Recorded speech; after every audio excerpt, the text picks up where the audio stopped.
kami sa aeroplano ng Katay. 9:26 in the morning. Darating kami ng 11 sa Hong Kong. 2 hours later. Hello mga badi. Yan, dito na po kami sa Hong Kong. Bali kararating lang po namin. And then magpapalit kami ng flight is 12:35 ang next flight namin. 12:35 o 1? Yes, ay 1:35. 1:35 ang next flight namin. So malapit-lapit na kami magkita ng anak ko. So abangan niyo po yan guys. Bye-bye. I've been trying in vain to hold on. No matter what I say, keeping you close shouldn't be hard. If you were honest when you said you missed me, you've played with my pride, making me feel like we had something real,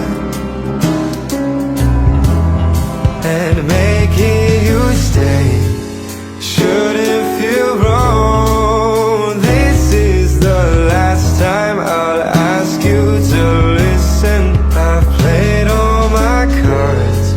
Would you feel a thing if you saw me right now?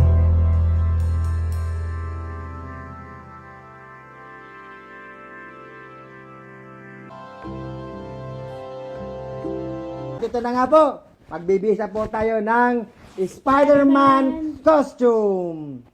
And on the way na po kami papunta sa school ng anak namin. So, wala siyang alam dito sa plano namin, sa mga kakuntsaba namin, as in walang-wala. So, titingnan natin kung ano magiging reaksyon ng lahat. Let's go!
Alright, mga padi, mga maring, dito na po nagtatapos ang aming sorpresa sa aming anak.